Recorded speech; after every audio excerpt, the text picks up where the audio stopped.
Content warning: sexual assault, emotional abuse, financial abuse, therapist abuse, stalking, abandonment, PTSD, anxiety, depression, bipolar disorder. My mental health journey began with an incident of sexual assault in 2001, when I was 26. I was not raped, and what did happen wouldn't necessarily traumatize some other women. But it was, in legal terms, a sexual assault, and it was absolutely devastating to my psyche, probably because it began the process of recovering a memory of childhood sexual abuse when I was around the age of 5. I'm going to turn this story into a memoir very soon, and it's a very long one. So, I'm skipping some details and chapters here. I wound up in the hands of a both helpful and extremely harmful psychologist. This man works in a somewhat helpful but very problematic and harmful way, and during the course of my therapy with him, I went from having major depressive illness disorder, PTSD, anxiety, and paranoia to having delusions and psychosis and possibly schizoaffective disorder. I never had a single mental health problem until the triggering event of the assault, and I still don't understand how a patient can get devastatingly worse in the course of their treatment. To make things even worse, I became obsessed with him and thought I was in love with him. And to make things even worse, he made it obvious he was attracted to me and wanted a future romantic relationship with me, though he was married at the time.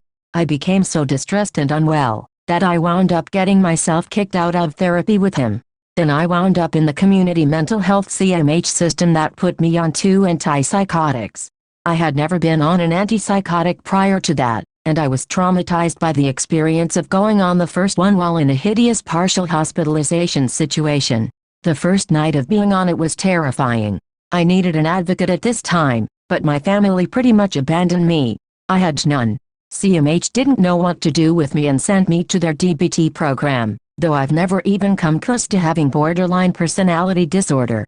I hated the program, but I was so ignorant that I didn't know that I had a choice about it. I didn't know that I had any say or rights whatsoever.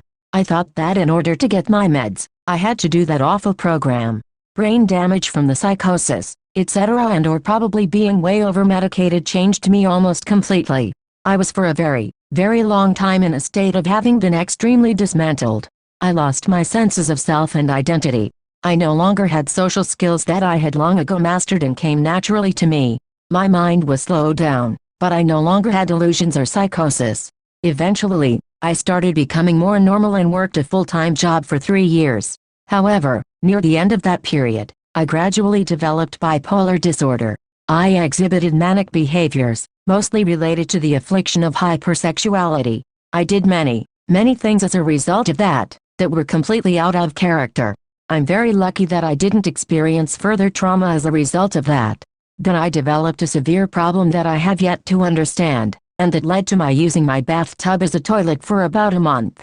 This landed me back in the CMH system, but by this time, my mother became more financially generous to me and rescued me from hell of being a CMH patient.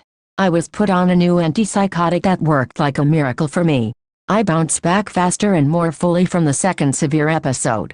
Eventually, I worked a part-time job for 3 years. However, I eventually came to again recover traumatic memories related to the childhood incident of sexual abuse that had previously come up during the delusions and psychosis period. This time, I was very well, and the exact same things came up. I'll spare you the details. Around this same time, I developed an extremely odd kind of correspondence with that initial and harmful psychologist. I wrote to him, and in response, he made appearances all over my life on his bicycle. He was divorced by this time, and sadly, this extremely strange relationship lasted for about 8 years, and as a sign that while I was more mentally well, I was a very, very broken person. I fear that we both showed signs of being obsessed with the other. Eventually, we met on a dating app, and a 2-way email correspondence developed. However, this very quickly led to financial involvement and ultimately to financial abuse on his part that I suspect could be considered fraud in legal terms. I attempted to end the relationship, and I told him clearly that seeing him was extremely upsetting for me because the financial abuse fraud had traumatized me. But he proceeded to stalk me by bicycle all over my life and constantly. Then, very loud noises began to occur around my apartment walls and at my front door on a regular basis. This was frightening and traumatic. It seems reasonable to determine that the person visibly stalking me would also be the one harassing me in such a way. I'm not a movie star. It's unlikely I've attracted a second stalker. And I'm not a person who normally has any enemies whatsoever. It became so upsetting that I moved to a neighboring state, but, sadly, the harassment at night followed me there. This story is worse than what I am sharing here. Again, I'll spare you many details. I became so stressed that I developed cognitive executive function problems. I was extremely sleep deprived from the distressing nighttime noise disturbances. I lost a good job because of that. I realized that I had to move again, but at my current location, the noise disturbances have again followed me. At least the logistics of where I now live keep them at a more tolerable level.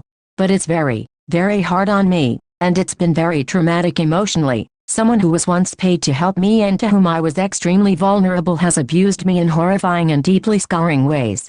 It's been painfully difficult to find mental health care professionals who even believe this whole awful story. I've been psychologically slapped by the disbelief of many providers regarding the therapist abuse and the recovered memory experience too many times to tell. Though I now have a psychiatrist able to wrap her head around this bizarre story. It is 100% true and factual. Long term, I've had a very terrible time accessing quality med supervision and therapy. I don't live in a metropolitan area, where it seems the best providers can be found. Something that never ceases to shock me is how little many therapists even know about trauma. I don't understand how that is even possible. I remain in an over-medicated state now because med changes are very hard for me, and the stalking situation persists. Please pray that I can navigate my way through the stalking situation. Please pray that I get mercy from this man who still has power over me. I'm tired of being harmed and abused. If you care about women like me, stalking victims or women in general, please support organizations like the YWCA because the police tend to be useless in stalking situations. I've been ghosted by a number of them, and some obviously don't even care. It's been very painful that in this society, it's no one's job to protect me from such harm. It's very, very painful to be a stalking victim, and it shaped and is shaping me and the course of my life, quite sadly for the worse. I'm very, very sad and I'm so tired of this burden. I'd give anything to be safe again and have a more normal and good life. Thank you.